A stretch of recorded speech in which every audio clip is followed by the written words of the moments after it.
Jason's always asking who his next interview should be. As you guys know, he does a fantastic job of reaching out to these creators, their publicists, their publishers, various people coordinating these interviews and sharing them with us. And we appreciate it very much. But he's always trying to do more. He's always asking for the right mix to reach out for. So I'm opening it up to you guys. Just share on our social media platforms. Send us an email. Let us know who you want us to interview, what your dream interview people are, or up-and-comers you'd like to hear from. Jason only has so many hours in the day, and he has quite a schedule, but he'd love to hear your thoughts and any other feedback you have on the interview episodes. Thanks again for listening. We appreciate it. You know what else is solid gold, Drew? What is solid gold, man? Magic Mind is solid gold. Solid green. It's solid green, man. Solid green, absolutely. It's not a replacement for my caffeine in the morning.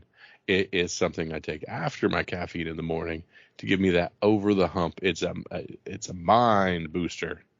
Keeps me fresh, keeps me going, all that kind of fun stuff. I've learned to very much enjoy the taste of matcha, and boy, I could use a mental performance shot in the day, and thankfully I have this one. You and me both, man. Some days I am glad I got the Magic Mind to get me over the hump, because a mental performance shot is what the doctor ordered, and I like the taste. I like the fact that it's just a tiny little shot. It's in, it's out. Well, it's not out, but you know what. And I'm done, and I take it and move on with my morning. And good stuff, man. Time released caffeine all day long. Can't beat that. I really like the fact that they're donating stuff to charity for all their sales this year. That's pretty sweet. And the no risk, 100% refund, no question asked for 100 days. Who does that? Yeah, absolutely. You got to believe in the stuff if you're going to have that kind of guarantee. So we think it's pretty cool. You should definitely check it out. Go to magicmind.com/comicsfun to claim up to 48% off with the code COMICS, COMICS, and get all that, almost half off your first subscription, or 20% off just a one-time purchase to give it a try with the code COMICS at checkout, magicmind.com/comicsfun. You'll be glad you did. Absolutely. Definitely glad you did. Every little bit we can do helps. Aloha. It's Jason from Hawaii. Welcome to a special edition of the Comics for Fun and Profit podcast. In this episode, I will be interviewing comic book creator Briana Loewinsohn. She's here to promote her latest book, Raised by Ghosts. This is an original graphic novel from Fantagraphics. This is a very moving, very touching, and very powerful graphic novel that is out in stores right now. Briana, welcome to the Comics for Fun and Profit podcast. How are you doing today? I'm doing great. Thank you so much for having me. I'm such a huge fan. Oh, no, thank you very much. Thank you very much. Let's see. I'm just going to go briefly over some of Briana's history. Briana, feel free to jump in. Correct me if I make any mistakes. Okay. You are a high school art teacher. Her first graphic novel called Ephemera, a memoir, that is also from Fantagraphics, that came out in 2023. For listeners, what is Ephemera about? Ephemera is so it's a memoir, but it's a very dreamy memoir. So if you think back to those memories you have from when you were a little kid, and you kind of can't remember what order things happened, or did this happen, or did I make it up? That's sort of the impetus of the book. So it's sort of set in this little dreamy land, in a giant broken down house, and there's like an old falling apart greenhouse, and there's a lot of plants, and it's just what it is a memoir about my relationship with my mom, she had pretty severe mental illnesses. And it was about trying to process what it was like to be a little girl with her. So it's very different aesthetically from Raised by Ghosts. So it's a pretty cool book in terms of breaking out of the norm of how to do a memoir. Okay. No, thank you very much. Before I start asking other questions, I'm going to switch it around just a little bit. How did you team up with Fantagraphics for this first graphic novel? I sent out my pitch for Ephemera. That's how I got sort of like in the Fantagraphics family, was sending out my Ephemera pitch, and I got several offers, which I feel really lucky about, from several places, but Mhm. Fantagraphics was definitely, like, all the places were great, but I've just loved Fantagraphics books for so long. They Okay. have such a strong emphasis on production value and making beautiful books, Yes. and I really felt like they would be a great fit, both in terms of making a beautiful book as well as the ethos of sort of letting comics creators make books that maybe are a little unusual. Um, so it started with Ephemera, and then that book did pretty well, and I pitched to my editor, Eric Reynolds, hey, I have this idea for a book about hmm writing notes in the high school in the 90s, and he was like, it sounds great, Yes. let's do it. So that's sort of how that happened. Oh, that sounds so fun. Okay, like I said, I'm just gonna switch it up a little bit because um listeners, some of my research, as Brianna already mentioned, um um her editor Eric Roberts. Now I got some of my information from the Fantagraphics YouTube channel. Brianna and Eric did a two-part interview series um, talking about Raised by Ghosts. So if you guys get a chance, listeners, if you guys get a chance, please check out that two-part interview. It was great. It was It was fun. really fun to do. He's Yes. so fun to talk to. Um, now, I'm gonna I want to give a big shout out to Tucker Stone. He is the executive director of communications Woo. and marketing of Fantagraphics. Tucker, thank you very much for all your hard work behind the scenes in setting up this interview, and thank you very much for providing me a hard copy of Raised by Ghosts. Now, Brianna, I know you did a little woohoo. So anything else you want to add to, a shout out to Tucker or anything? Yeah, Tucker's great. He's really new to the Fantagraphics team, and he's hmm just jumped right in, 2 feet into the big pool of publishing at Fantagraphics, and has been so great to work with, and is such an enthusiastic supporter of artists and books, and he's hmm just really great. So big shout out to Tucker. All right, thank you very much. Now, before I start asking about your origins, where can listeners follow you on social media? Yeah, I have a pretty constant flow of content on Instagram. hmm So Brianna Breaks, Brianna has one N, and hmm then breaks like something broke, not like brakes on a car. hmm Brianna Breaks. But also my last name is very hard to spell. So if you can find that, I'm very easy to find on the internet.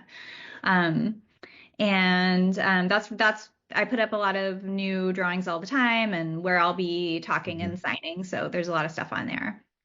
So nice. Thank you very much. Okay, so I'm gonna just start just for our listeners. Just may I ask, what is your can you give your origin story? Because like I Yeah. said, I listened to the interview and I don't want to spoil anything for anybody, but please, yes. Yeah, so I was born in Berkeley, California. hmm I was born upstairs at my house because my parents were these like really, really wild hippies. Not your crunchy granola hippies, but sort of revolutionary hmm deadbeats. I don't know what you call them. No, they were just really outside of the norm. So I was born at home, and my pops grew up. I grew up with him reading comics to me. So as a little kid in bed, when your parent reads to you, instead of reading me Dr. Seuss or hmm things like that, he would read me comics, but all different kinds of comics. So I got comics from the 1930s. I got comics from the 1970s of weird R. Crumb type stuff. I got Calvin and Hobbes and Linda hmm Berry and all kinds of comics. So that was one of my very fondest memories of that. He would take the time to do that for me.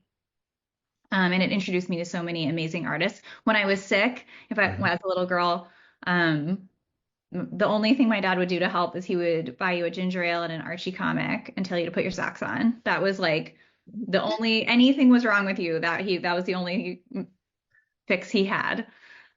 Do you read Archie comics? Yes, but but the thing is, it's kind of like it's more of it's just a comfort thing. Yeah, That's what it is. It's not like, okay, stay in bed here, here's some Tylenol. right. It's just no. I'm None just of it gonna actually made you feel better. Like ginger ale is like mostly sugar, but that was sort of like that's what he had for us. And so okay, so I grew up loving comics. I read a lot of comics, and I've always been very, very into art and drawing, and so I've done that for a long time. I definitely grew up trying to learn to draw from Calvin and Hobbes and Mm-hmm. copied that a lot. Um, Yes. Mm-hmm. and then I studied art in college. Yes.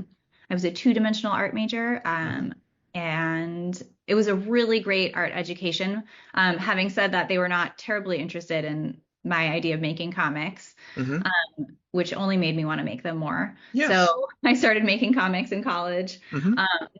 and that's when I made my first mini comic or zine. My Mm-hmm. first, very first comic was 3 stories of three different breakups of my friends. And so I made little surreal stories out of their breakup stories. Mm-hmm. And that's what started with Briana Breaks. Um, and then I just kept making comics. I just love it. So that's sort of, I've just always wanted to tell these sort of a little bit Mm-hmm. magical, a little bit surreal stories. They're always a little sad. And that's kind of how I got started. The other thing I just want to touch on is when you talked about that you made these zine comics. I love. Please tell the listeners, how did you sell your mini comics? I love these little stories. That's why. Yeah, I mean, it was so fun because so what we would do is draw our book, pen and ink, or Yes. sometimes I would do an ink wash or watercolor. But anyways, I would take it to a copy mat, make a bunch of copies, staple them, Mm-hmm. and then literally go to any bookstore that would accept. They usually did it on what's that thing where you on consignment, so you Oh, would drop yes. it off and you only get paid if someone buys it. So I would go Mm-hmm. in and check all the time to see if my comics were still there, and then collect my check for $1.25 or whatever it was. Mm-hmm. um, but then through doing that, I actually made like a huge group of comic friends in the Bay Area. Yeah. And we would go to conventions. Like they used to have the Uh-huh. Alternative Press Expo in San Francisco, was really fun, and Mm-hmm. little conventions. And so that was like a giant, imagine like warehouse full of people selling little tiny comics that they made. And it was really fun. But and listeners, and correct me if I'm wrong, Brianna, but this is way before Kickstarters. This Yes, that yes. was this is kind of like Yeah, this we is didn't your know what way. that was. Yeah, that Yeah. was not a thing yet. Yeah, so I started going to conventions in 2005, Mm-hmm. and before that, I had been making just selling comics at shops, Mm-hmm. just purely for the love of doing it, Yeah. with no real assumption that I would ever get published by a major publisher because that just seemed too out of reach. Mm-hmm. Um, Although my editor, I think he let me know that he did. He's like, I think I have a copy or two of your old zines, which was really fun. Yeah, yeah, yeah. So he Wow. must have gotten them at some convention like way back in the day. So Mm-hmm. yeah, so we didn't have any funding or anything like that. We just would spend our own dollars, Mm-hmm. way too much time making elaborate. I did one that where there's it was called Walk Like Tall Birds, and it was fastened with tiny little copper brads at the top, and Oh, yeah. then between every page there was a sheet of vellum, so you had to like lift up the vellum to look at the images. So it was made to feel very like delicate Yeah. and fragile and Uh-huh. valuable, but it would took me so long to make each one, but I just loved it.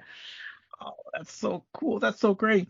Um, so you already mentioned that you went to college. Um, I'm gonna ask, if you don't mind me asking, what made you decide to become an art teacher and Well, I'll tell you. and teaching high school? Yeah. Mm-hmm. Yeah, I mean, I really do love my job. I've been doing it for almost 20 years. Mm-hmm.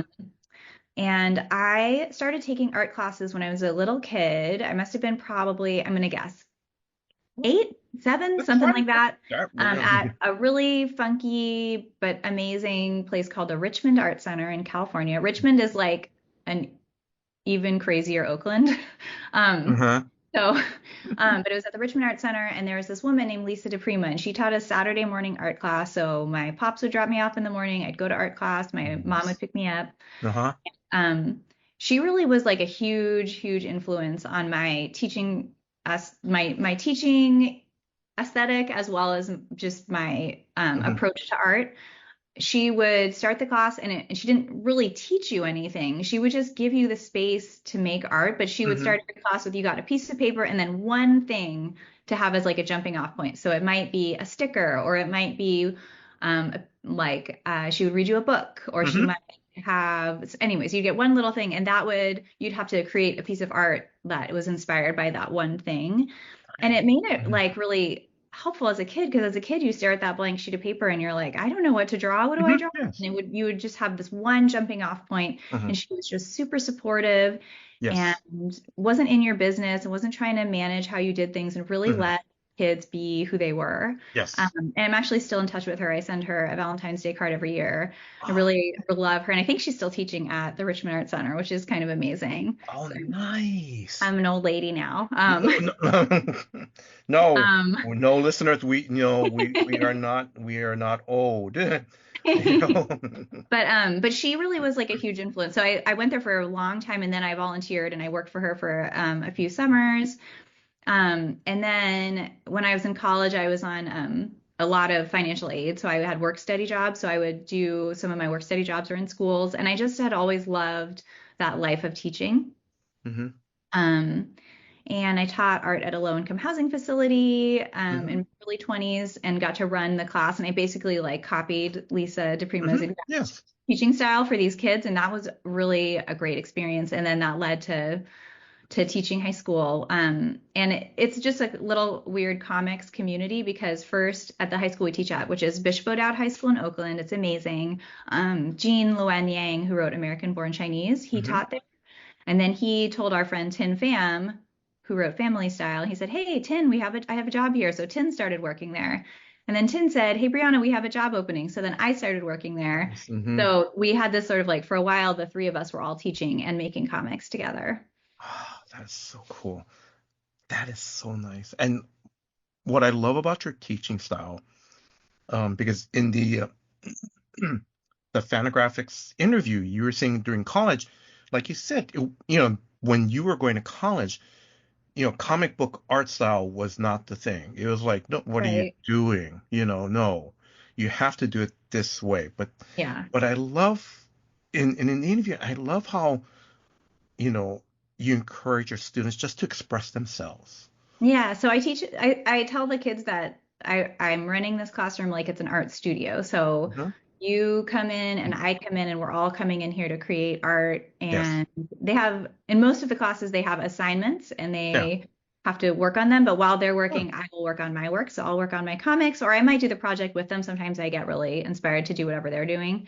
But we're all creating art at the same time. And then the students are also therefore in charge of doing cleanup and setup and doing all of that part. And then, so we all have this space, and they can come in whenever they want. I let them come in before and after school, and during, if they have like an off period, they're allowed to come in and just use it as a studio space, so that it just feels like we are all artists working together. And I think it really empowers the kids to take ownership over their art and the studio space. Because that kind of touched, I'm sorry, I'm kind of going a little bit, because there's a touching moment in the graphic novel where Briana comes in early to school. She's sitting sitting in front of the lockers. Yeah. I'm not spoiling anything, but when you said that the kids can come in at any time, before school, after school. Yeah. Because that's their own space. It's a safe space. Yeah, we had a teacher in high school, and her name was Mrs. Berman, and she taught English and French, and really just supported students from a very like loving but detached way. And it was very similar. Like, we could go into her room when we needed to. That's in my head. That's where the room I'm sitting outside of, waiting for her to get there with a key. And she was another teacher who I think really supported students being who they were. Yeah. Oh, that's so nice. Thank you very much for sharing that. Thank you. Yeah, thank you for asking. Let's jump in to Raised by Ghosts. I'm going to read from, actually, a little blurb from Jean, quote, a quiet, heartfelt memoir about the joys and sorrows of being a teenager, poetic and beautifully rendered. And that is so true. It is. Thank you. Thanks, Jean. All right. I'm going to start jumping into the nuts and bolts. What is the story about? Okay, so the story is about, it's really, I like to create a vibe with my book, so it's not Mhm. like a particular beginning, middle, end, like, oh, this is a story about Mhm. particular thing in that way. So it's a series of vignettes of life to Mhm. give Yes. you both to give you a snapshot of the mood I'm trying to feel and to also Mhm. tap into memories that other people might have and sort of Mhm. these are memories that you might think about. So what did it feel like every day when you came home from school? What was that moment of crossing through the front door? Um, or what did it feel like when you finally got to leave school and go to lunchtime or whatever Mhm. the memories that we sort of all have are, then we all have different positive or negative or varied Mhm. experiences. But so it's sort of the series of vignettes. And then after every vignette, it's accompanied by a note. Yes. Um, and the notes are meant to complement, but not literally describe what happens in the vignette. So Mhm. they're sort of like filling between the lines of each other, the notes in the panels. And then it's just about high school in the 90s, and it's about the solitude you feel as a teenager and Mhm. looking for Yes. connection and the disconnectedness Yes. that you might feel in your life, and trying to find what makes you feel whole. That is perfect. That you listeners, I what Brianna had just mentioned, that is the perfect that is that's the perfect description of the book. It is. Thank you. Um I'm gonna ask, who are some of your characters? We already know about Brianna. Mhm. So That's um me. yeah, because like you mentioned, and correct me if I'm wrong, because you mentioned in the Fantagraphics interview that it's kind of sort of, well, and you already mentioned already, it's like sort of an autobiographic Yeah, it's story, right? very like so Ephemera was very very personal into what I felt, but didn't look at all like my life.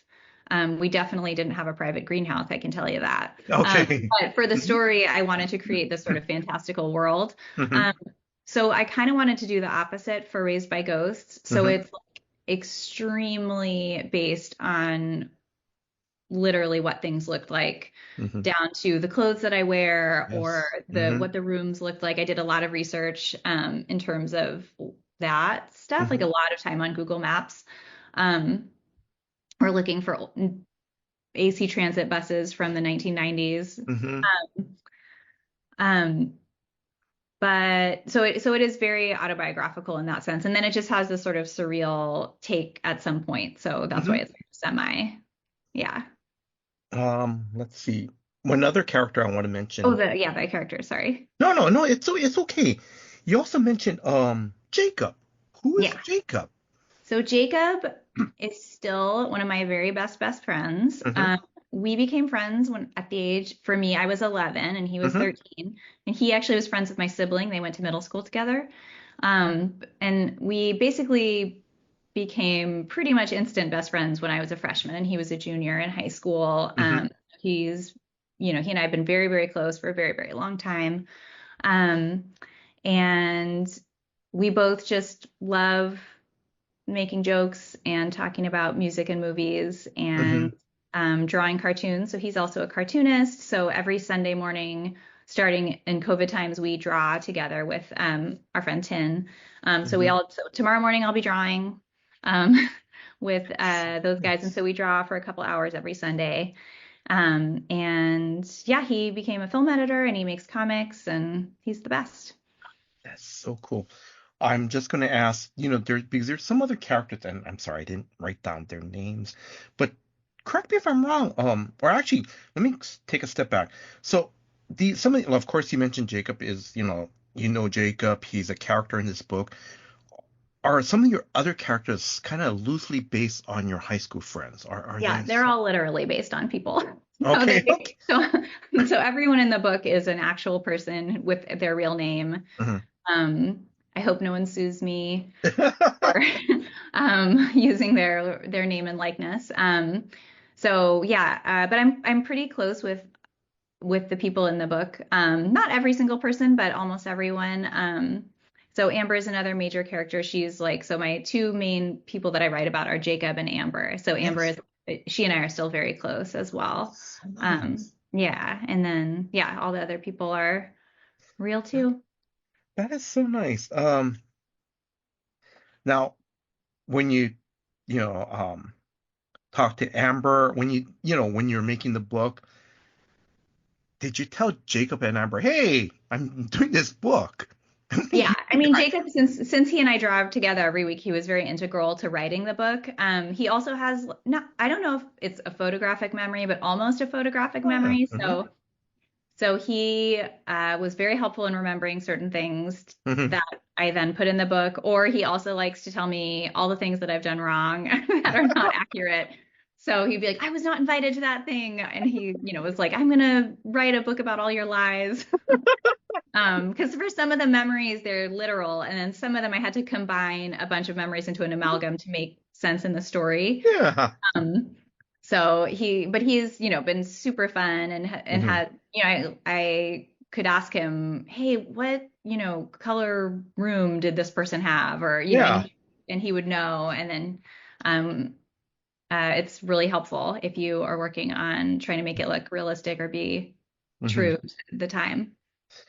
What were their reactions? Like, oh my God, yeah, this is great. Or, were they Yeah, excited? everyone has been super sweet and supportive. The only person that I kind of get that I checked in with was Amber because in the book we kind of have a little Yes. hard time, and I texted her and I was like, "Hey, like I'm gonna put in the book that we're having a hard time because we Mhm. did. We were Yeah, teenage girls, and yeah. sometimes we were obsessed with each other and the best of friends, and sometimes we were barely talking. So I think that to not include that would have been inaccurate. So Yes. I told her that, and she said that was fine, but if she had a panic attack, we would have to talk about it. So I don't think she had a panic attack. I think everything went well. Yeah, but everyone else, so far it's gone great. No, that's great. You touched upon, you already mentioned like, in the book, like the little vignettes, you have like notes at the end, like literally sort of a handwritten note.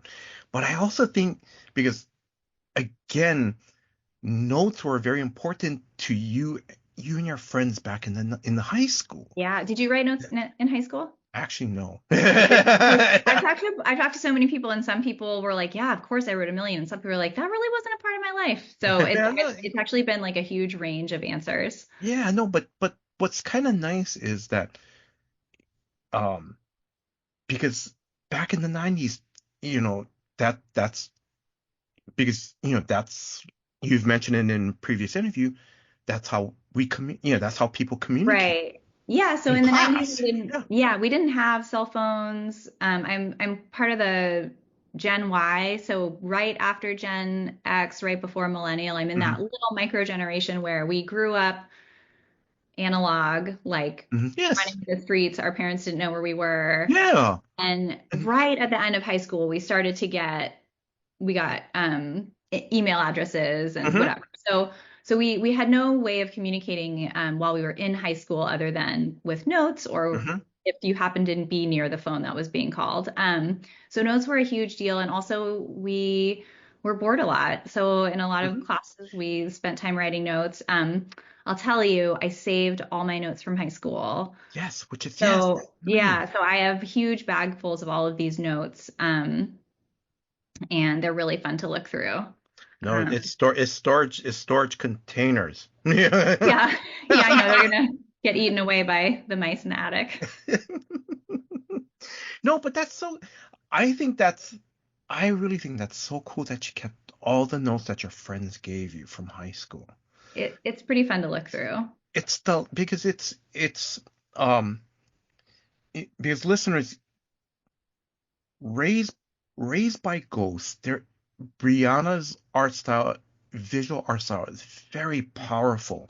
And before we started the interview, we talked about there's that one scene where what was it? Transit number 7, the If you ARC. can't sit. Oh yeah, the Yeah. seven best. Yeah. Yes.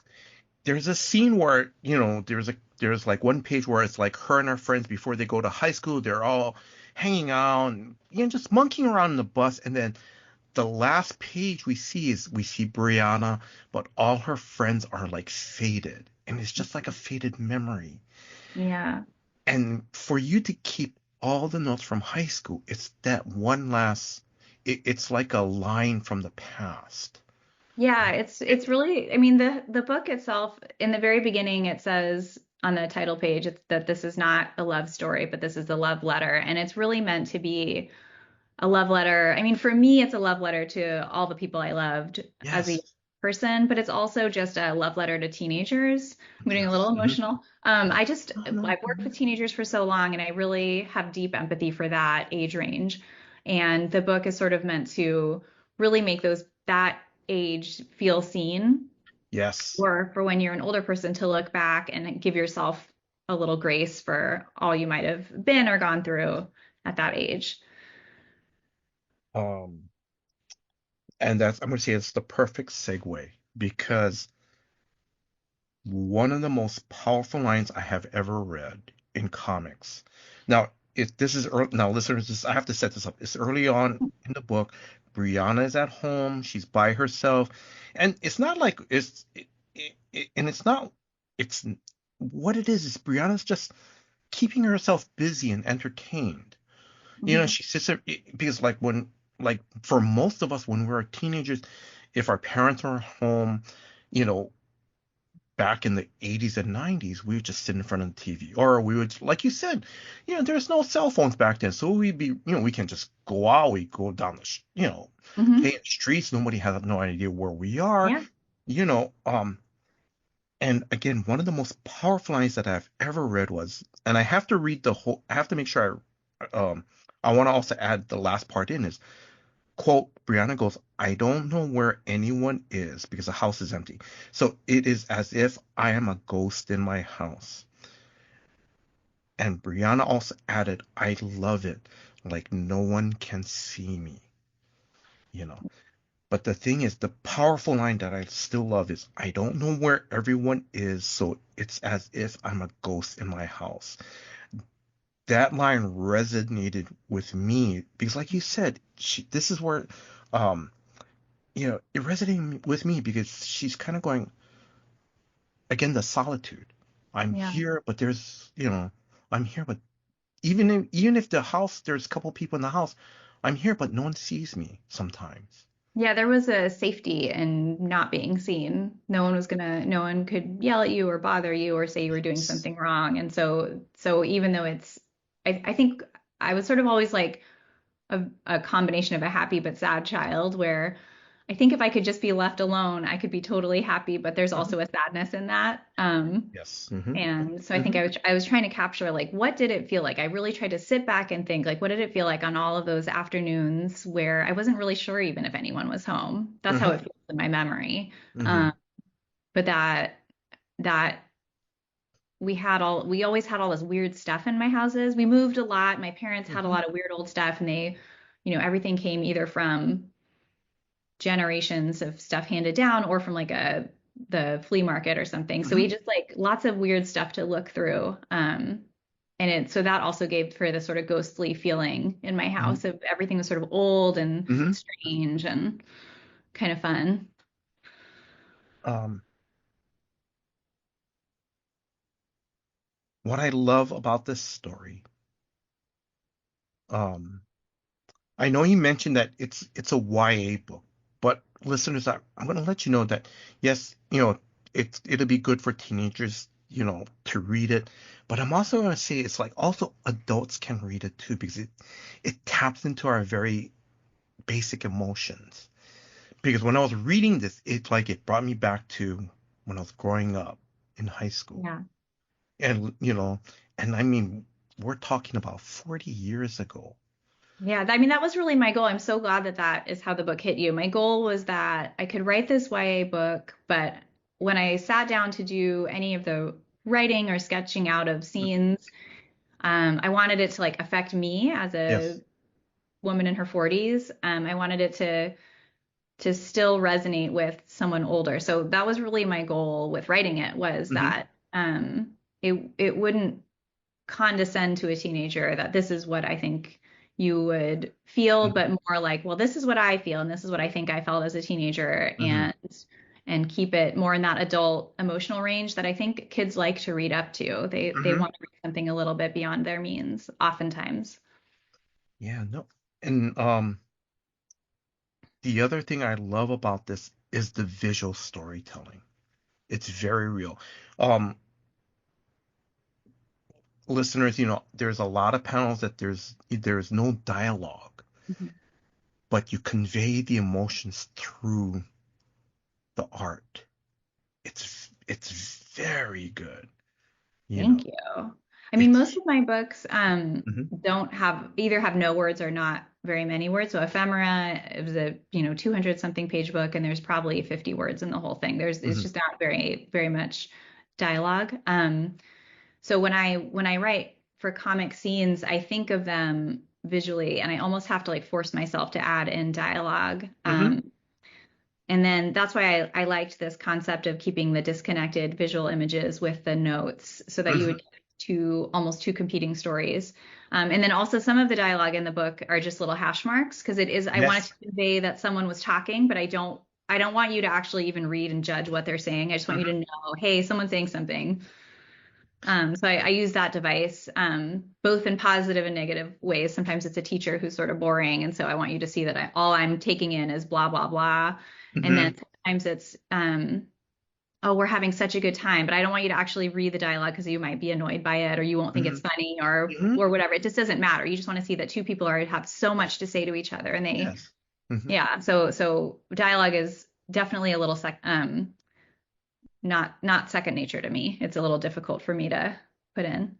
No, but but when you mention about like a boring teacher talking, all these little hash marks and then homework hash marks, need to turn it into more something. Yeah. Because the thing I love is the reference to Charlie Brown. hmm it didn't even really occur to me that I was doing that when I was writing the Charlie Brown scene, because I write Mhm. pretty organically. So I just start writing.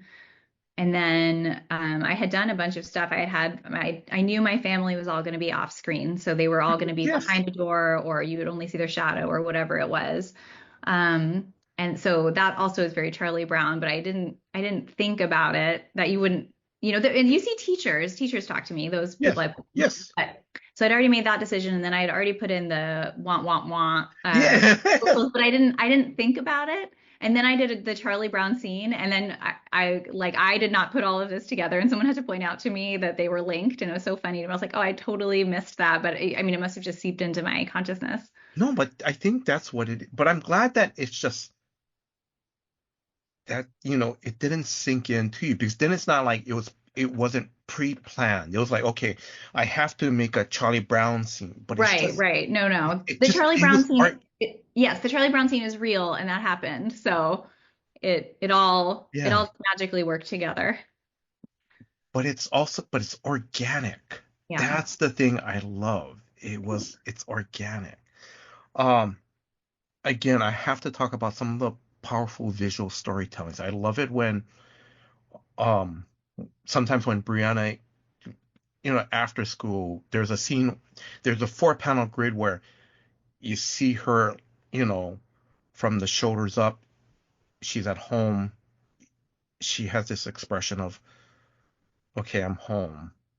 Before she opens the door, Mm. she puts the key inside, and it's kind of like, okay, what? It's almost like you're looking at, you don't have to put words or thought bubbles.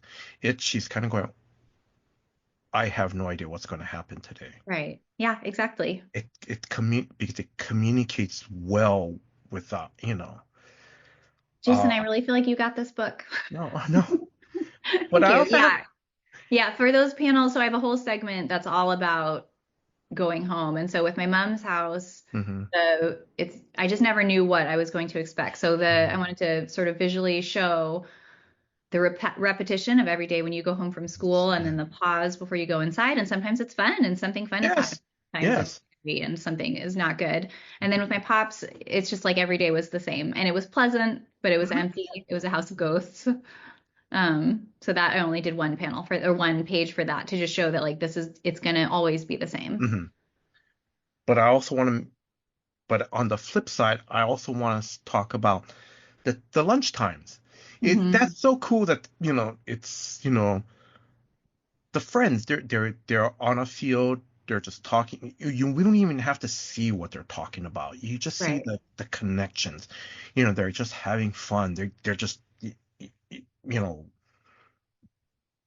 talking about how school is going, or Yeah, just blowing off. nonsense. Yeah. Yeah. But you could feel the love and acceptance, the group, the group Yeah. cohesion. So I wanted to go from like classroom where high school Brianna feels very disconnected from teachers and Mhm. academics and the other kids, and just feels sort of like totally alone and that she's the oddball out. But then you get to the field and you're just suddenly enveloped in light, warmth, and there are all these people who are Mhm. gonna take you in and let you be you. And how Um, lucky that was, because in middle school there's a bunch of lunch scenes, which was not how I felt in middle school. It was a rough time. I'm sorry. Oh, that's okay. It wasn't the roughest. One process question I want to ask, and correct me if I'm wrong. I love the colors in the story. Mm. So the colors in the story, it's kind of muted, but I love. Yeah. It's still, it's great though. I don't know how, I love it. So how did you decide to use that style? The Sure. So colors. Yeah. I do my comics on an iPad, and it's all on Procreate, which is just a drawing program. And kind of I let the um, parameters of Procreate dictate how many colors. I think it's 21 colors in Okay. their color palette. So I just made a color palette, and I just tried as much as I could to stick to just those colors. Mm-hmm. So that's one way that it sort of like keeps it a little bit maintained, so it doesn't Mm-hmm. get a million different colors and it looks all disparate. But I wanted it to feel old, and like you might open a note, and Mm-hmm. so Yes. this is what you found. And there's not a lot of like pinks and purples and lush colors. It's all sort of like that muted tones. Mm-hmm. Because I think that's always sort of how I felt inside a little bit. So No, that's sort of where that comes from. but like you said, when like when you turn the next page, one of the things is, as you mentioned, like when you turn the page, the the the notes are like on those standard um, folder papers. But Yeah. there's one note I love, was it was written on piece of cardboard. Oh yeah, That yeah. was I don't know why I great. chose to do that for Peter. No, So, but so for each of sort of like some of the main characters, I wrote a little note about them. So mhm, that's about my good pal Peter, mhm, and I don't know why I decided to do a cardboard for him instead of a regular note. I just wanted to give him. I think maybe he had moved a bunch, and he lived in the basement of his house, and I don't know, it just sort of gave the feeling of I don't know, just that something like a piece of cardboard that was sort of throwaway, but you would never, it's like the most treasured object. And yeah, he and I are still very, very, very good friends. And I just really wanted to give that feeling of how you could throw away a piece of cardboard, but then yes, instead it's become this note that you would treasure forever. that is really nice. Thank you very much. That is really nice. I'm gonna start slowly because I don't want to keep you too much time. We still have some time, but I just wanted to. I'm gonna start jumping through other questions. Sure. Actually, there is one scene with Brianna, and there's a couple. Actually, there's two scenes. One scene I love is where she's talking on the phone, and you have it where her fingers playing with the telephone cord, Mm-hmm. because growing up, that's what we did. Yeah, remember when your phone got a long cord? Yes, Because when we first had phones, the it's cord from the telephone part to the receiver was very short. yes, And you got an extra long cord that let you walk around the room or go somewhere. It was so exciting to get to move away from where the phone was. yes, And then also it would always get tangled. And you could yes, fit your finger in it because there was those tight coils. So I yeah, wanted to like really give the feeling of what it was like, what just the experience of being on the phone was. I wanted to give that to the teenagers, and then also to jog adults' memories. Like what were those like really tactile feelings of being on the phone, and what made it what it is? Like what are the things, not even special, but just like what was it that made it that you would know that you were on the phone? So yeah, so like twisting that little finger, I'd always try to like see how far I could get it on my finger. That was great. Another scene I love is where Brianna's going, she goes, I got to do my homework. I have to do, oh, wait. She starts playing her music, her cassette tape Making a music, mixtape. her mixtape, and she's going, oh, shoot, maybe I should have put this song first. Wait, where's that? Did I have it in this tape? Yeah. And I love it. And one of your notes has all the all art. the bands and musicians. Yes. Yeah. And this is where I can tell you I'm excited. the one I love was Liz Pharr. Oh, so good. I love her Supernova song. Yeah. It's such a good song. Yeah. It is. So there's one note that is just a list of bands and musicians that we all listen to. I did a call put a call out on social media to have people also send me some of the music that they listen to. And if I felt that I would have listened to it, I put it on there. But I needed people to jog my memory of some things that I had forgotten about. So it's just like a complete list. And then the image that goes with it is just all of the kids in high school laying down on the grass with headphones on. So everyone's in their own separate world, but we're all having a shared experience. Yeah, Liz Phair was great. I'm actually doing a project on Instagram right now where I've had a bunch of cartoonists submit a playlist they would have made in high school, and then I've been drawing it out, and then I post it with like a picture of them from high school, and I make it into a little drawing. But my bestie Amber, who's in the book, just I did one for people who are in the book, and hers, she put that Liz Phair song on there. So that was sort of for her. Oh, that's nice. And also, I have to comment too. At the end of the book, I love there's like a 2-page spread, like for cassette tapes. Yeah. And also how cassette tapes you play, and all of a sudden, shoot, why did all the tape starts running out? Or right when you ruin a tape. Yeah. So yeah. How frustrating that was. Or taking a pencil to wind it back. You remember that? Because it would perfectly grip in the little teeth. Oh yes. And then I love the VHS collection. Yeah, how many, like, we try to stick how many movies on the long version, if it's 6 hours, we're going to stick, if we can stick 4 movies on there, we're great, Yeah. So my mom really loved movies and was a little bit of an anti-intellectual in that way, where we had mostly VHS tapes, not books. She was much more into movies. So I grew up with just a million movies and no screen time limits. So sometimes my sibling and I would play a game like on a weekend day where one person would pick a movie and then the next person would pick a movie that had an actor that was in the first movie. And then we would just keep doing that throughout the day because we had enough VHS tapes that you could get through 7 movies in a day. It was really fun. I'm going to say that's so cool. It was a pretty good way to waste a day. No, it's well, okay, that's true. But we were kids back then because we never had cell phones. Yeah. I'm gonna say, because there's pluses and minuses, but sometimes I kind of look back longing for the days of waiting for the bus, because I could read my Star Trek book, because it's gonna take about half an hour, 45 minutes at least. I can That's great. clock out. Yeah.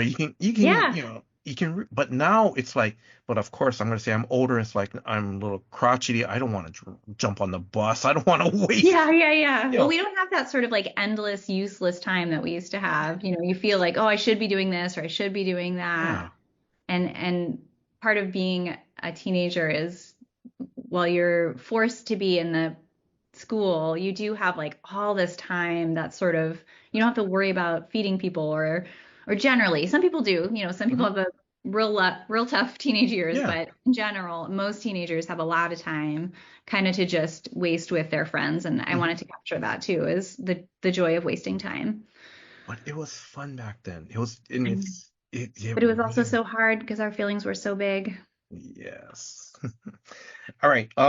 Sorry, let me because I want to start slowly wrapping things up. Um,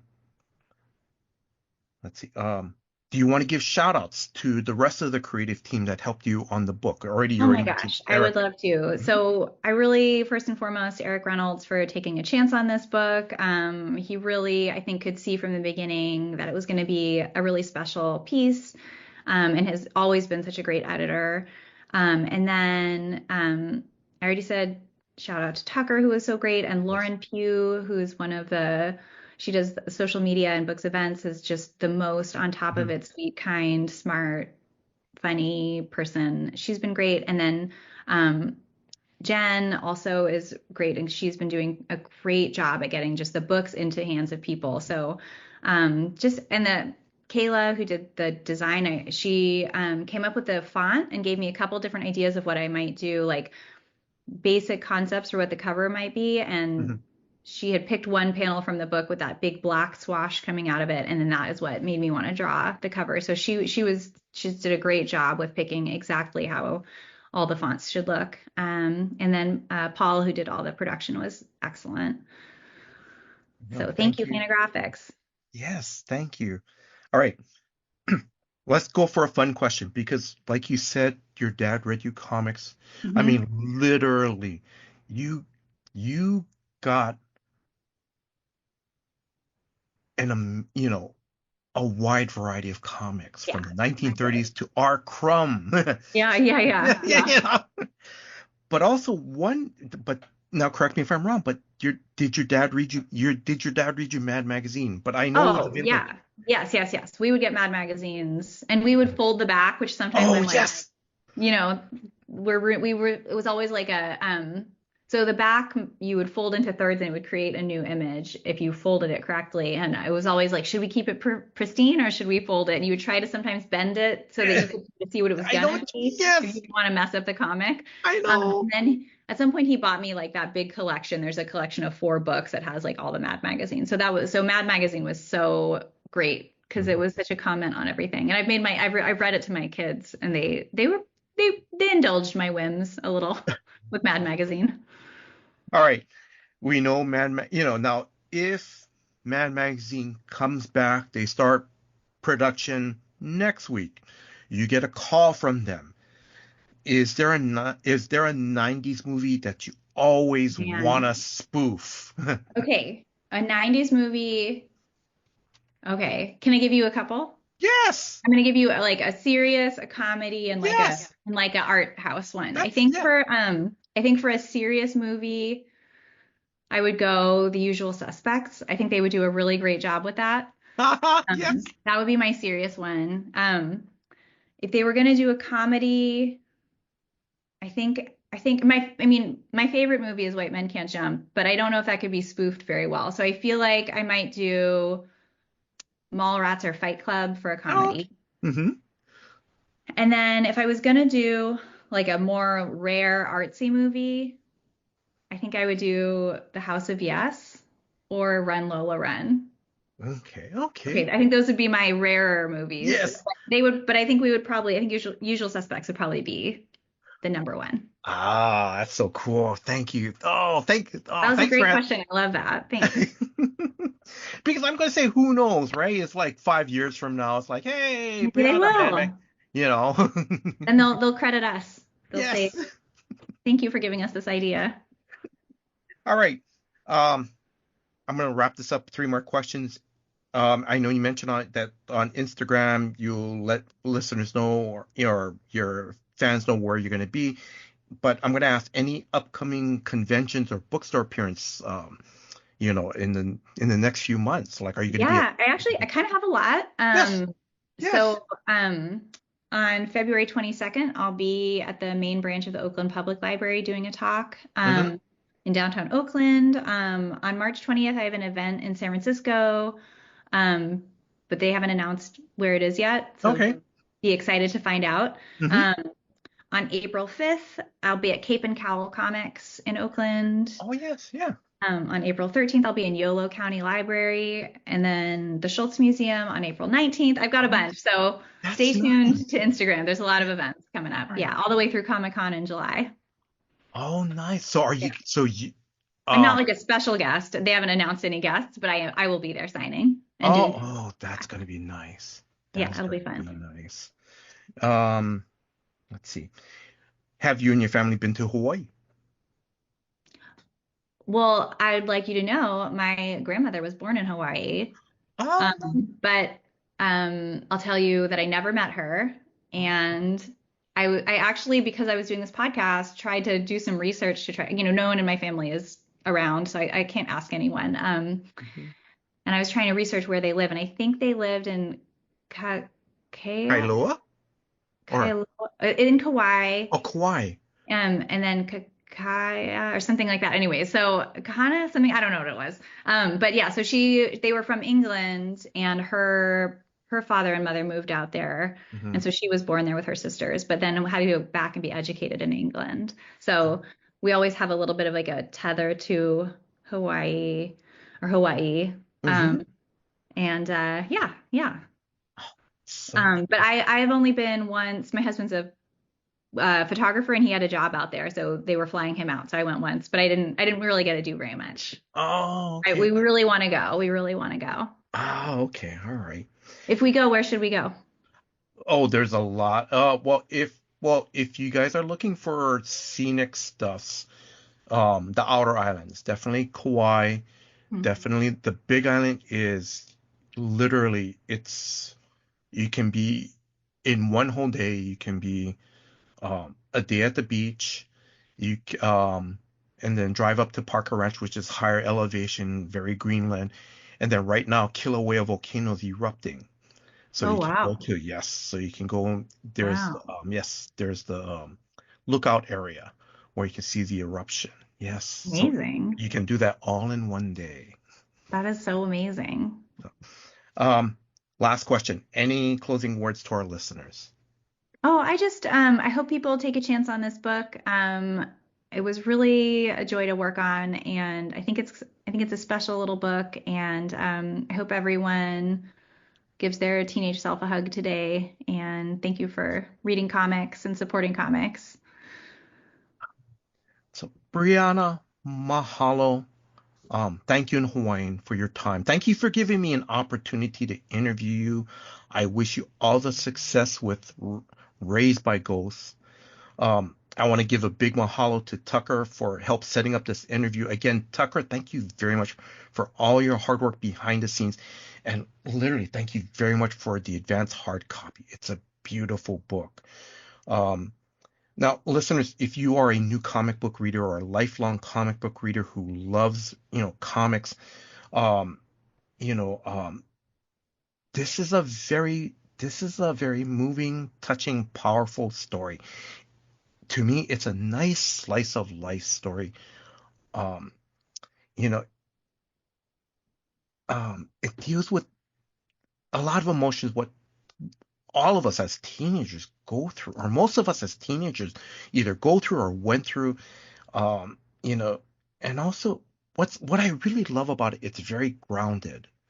The other thing I wanted to mention too, sorry, I'm kind of going a little bit more, but your visual art style and the rooms and stuff, and even like buildings and stuff like that, Mhm. it's very detailed and Yeah. it's very lived in.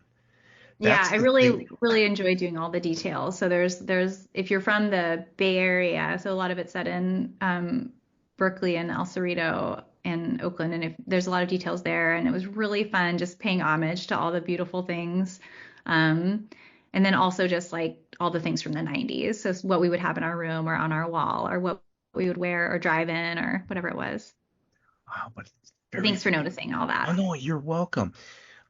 I love it because it's very grounded. The other thing I really love is it's a very good slice of life story. It's what I love, what I really love too about this story is that, it's, the high school years, it for most of us it can be very difficult, very lonely.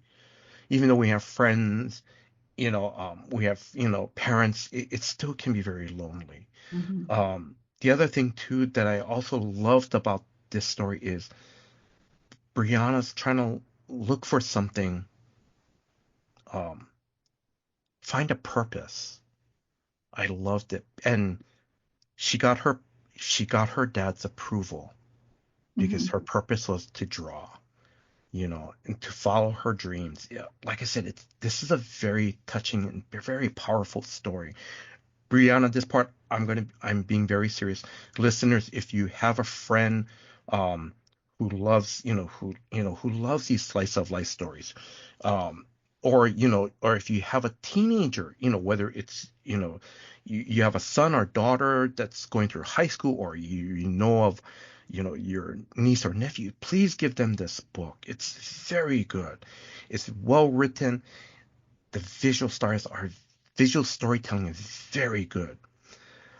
I want to thank Drew, the host of Comics for Fun and Profit, for putting this episode together. Drew, thank you very much for all your hard work behind the scenes. And if you are a new listener, please check out new episodes of Comics for Fun and Profit that comes out every Saturday. I want to thank you, the listeners. Thank you very much for your time. Thank you for listening to this episode. Until next time, guys. Aloha. Mahalo. It's been a while since we've thanked our patrons from patreon.com/comicsfromprofit, and we want to reiterate just how important those folks are to us, and I don't thank them enough. We try to encourage folks to check out our Patreon, get in there, get involved in our Slack, get involved in free stuff, some of our swag, and be a supporter of the show. And I wanted to do a shout out, because I haven't done a shout out for a while, to some of our patrons. So a quick rattling off. Thank you to Joe Petrowski, Sergey Vishwakarma, G King, David Fink, Martin Ferretti, Christopher Ellis, Louis Velasco, David Donovan, Dennis Chandler, John Saavedra, Darren Williams, Nolan Sasher, Aaron Miller, Bradley Rader, Joy Garlington or Joey Garlington, I think probably Joey, Andrew Clark, John Abel, Charlie Churchill, Eric Helwig, and Singular. So a nice little shout out to some of our patrons. We could always use more. We appreciate those who are patrons over at Patreon, and thank you so much for your support.